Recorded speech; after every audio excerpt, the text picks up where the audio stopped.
الحمد للہ رب العالمین والصلاة والسلام علی نبینا محمد صلی اللہ علیہ وسلم وعلی آلہ واصحابہ اجمعین ومن تبعہم بإحسان الی یوم الدین واشہد ان لا الہ الا اللہ وحدہ لا شریک لہ واشہد ان محمدا عبدہ ورسولہ۔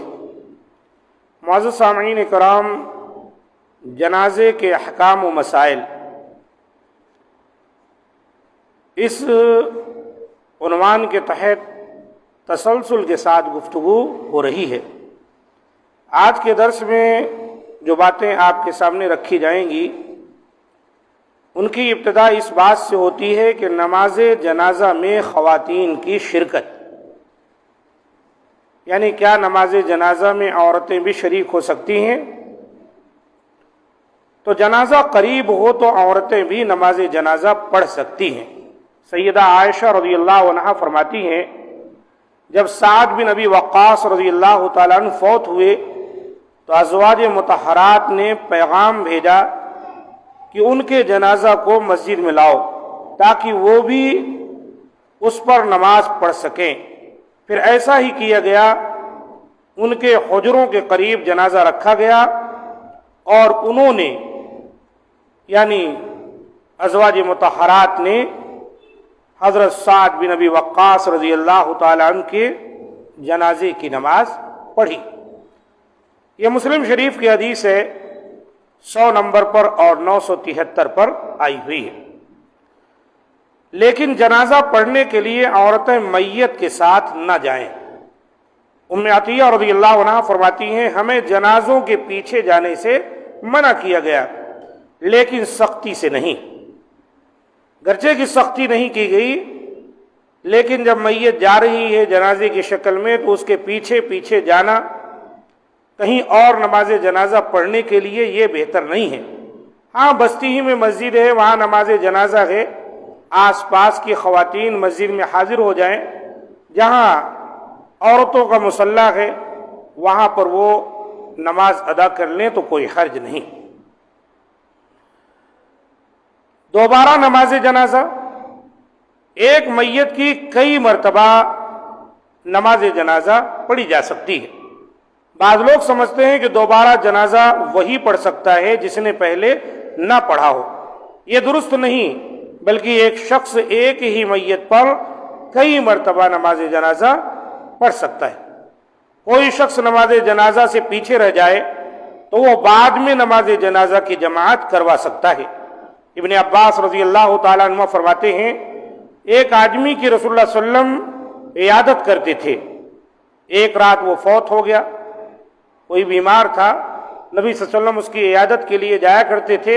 ایک رات وہ فوت ہو گیا تو اسے رات ہی کو دفن کر دیا گیا، وہ آپ صلی اللہ علیہ وسلم کو اطلاع نہ دی گئی۔ جب صبح ہوئی، آپ صلی اللہ علیہ وسلم کو خبر ہوئی تو آپ صلی اللہ علیہ وسلم اس کی قبر پر تشریف لائے اور اس پر نماز پڑھی۔ یہ حدیث بخاری میں آئی ہوئی ہے 1247 پر اور مسلم میں 956 پر ہے۔ اس سے پتہ چلا کہ اگر کوئی وفات پا جائے، اس کی نماز جنازہ لوگ پڑھ لیں، آپ کو کسی وجہ سے اطلاع نہیں ملی ہے، آپ تنہا ہیں تو آپ ابھی تازی قبر ہے تو وہاں جا کر اس کے قبر پر بھی نماز جنازہ پڑھ سکتے ہیں، ایک دو آدمی بھی پڑھ سکتے ہیں۔ اگر بہت زیادہ تعداد ہے تو مسجد میں بھی ادا کر لے سکتے ہیں، کوئی حرج نہیں، غائبانہ طور پر۔ تدفین کے بعد نماز جنازہ، اگر کسی کو دفن کر دیا گیا ہے تو کیا اس کی نماز جنازہ ادا کی جا سکتی ہے؟ میت کو دفن کرنے کے بعد قبر پر نماز جنازہ ادا کی جا سکتی ہے، جیسا کہ اوپر کے حدیث میں اور اس سے پہلے بھی ایک حدیث گزری ہے کہ نبی صلی اللہ علیہ وسلم کی مسجد میں، مسجد نبوی میں کوئی خادم یا ایک خادمہ تھی، راوی کو شک ہے، اور وہ وفات پا گئے تو لوگوں نے ان کو دفن کر دیا۔ ایک دو دن نبی صلی اللہ علیہ وسلم نے انہیں نہ دیکھ کر پوچھا کہ کہاں ہے وہ؟ بتایا اللہ کے رسول وہ تو وفات پا گئے۔ آپ نے کہا ہمیں کیوں خبر نہ دی تم لوگوں نے؟ مجھے بھی خبر دینی تھی۔ پھر آپ کہنے لگے مجھے لے چلو اس کی قبر دکھاؤ۔ آپ گئے اور وہاں اس کی قبر پر نماز جنازہ ادا کی۔ طویل مدت کے بعد نماز جنازہ، کسی شخص کے فوت ہونے کے سالہ سال گزر جانے کے بعد، کوئی شخص فوت ہو گیا اور کئی سال گزر گئے ہیں، کیا اس کی نماز جنازہ پڑھی جا سکتی ہے؟ اگر اس کی نماز جنازہ نہیں پڑھی گئی ہے تو کیا پڑھی جا سکتی ہے؟ ہاں، سیدنا عقبہ رضی اللہ تعالیٰ عنہ فرماتے ہیں رسول اللہ صلی اللہ علیہ وسلم نے شہدائے احد پر، آپ صلی اللہ علیہ وسلم نے احد کے دن جو شہید ہوئے تھے ان پر 8 سال بعد نماز جنازہ پڑھی، کیونکہ نبی صلی اللہ علیہ وسلم نے ان کی بغیر نماز جنازہ کے ہی تدفین عمل میں لائی تھی۔ 8 سال بعد آپ گئے اور ان کی نماز جنازہ پڑھی۔ یہ حدیث بخاری میں 4042 پر، مسلم میں 2296 پر آئی ہوئی ہے۔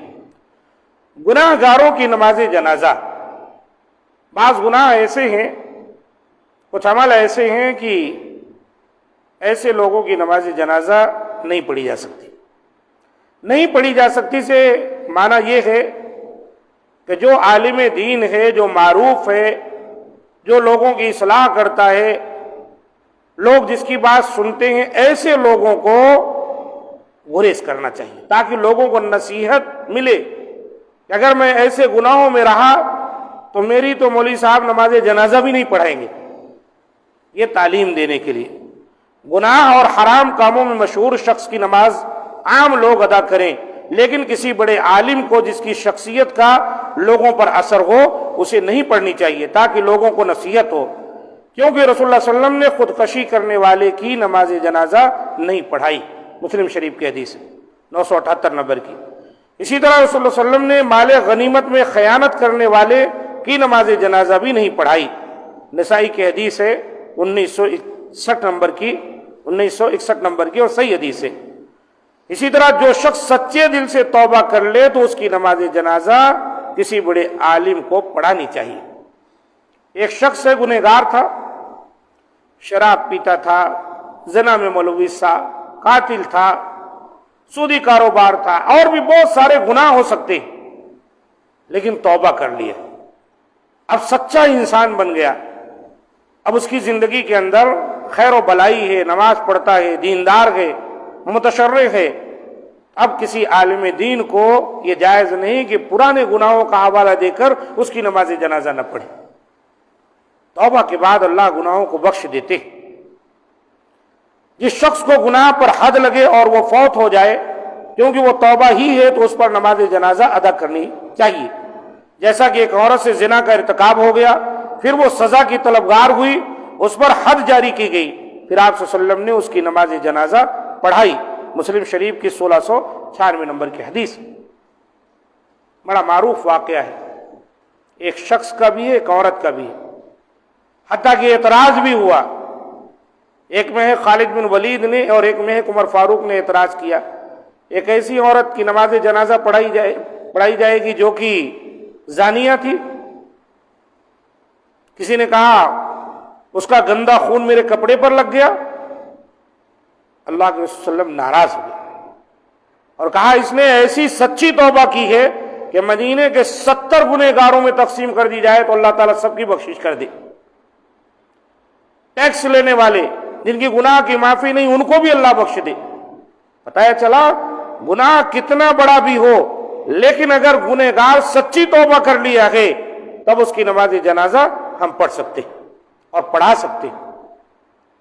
یہ کہنا کہ وہ فلاں وقت ایسا کیا تھا، یہ کیا تھا، وہ کیا تھا، اس کی وجہ سے نماز جنازہ ترک کرنا نہیں۔ ابھی حال میں، ابھی پریزنٹ اس کا کیا حال ہے، نیک ہے نا، پیچھے جو کچھ ہوا جانے دیجیے، پڑھے۔ ہاں، اگر وہ قرضہ کسی کا لیا ہے، کسی کا مال دبایا ہے، کسی کے حقوق باقی ہیں، تو ایک الگ مسئلہ ہے کہ وہ حقوق ادا نہیں کیا ہے، اس پر اگر تنبیہ کے لیے تاکہ دوسرے لوگ بھی کچھ نصیحت پکڑے چھوڑ دی جائے تو ایک الگ بات ہے، جیسے کہ مقروض کی نماز جنازہ کا مسئلہ ہے۔ انشاءاللہ کل کے درس میں یہ باتیں آئیں گی۔ اللہ تعالیٰ سے دعا ہے کہ مولا کریم ہم تمام کو جو باتیں بیان کی جا رہی ہیں ان کو سمجھنے اور اس کے مطابق عمل کی توفیق دے، اور ہمارے گناہوں کو بخش دے، ہماری حال پر رحم فرمائے کہ یقیناً وہی رحم و کرم کرنے والا ہے۔ سبحان ربک رب العزت عما یصفون وسلام علی المرسلین والحمد للہ رب العالمین۔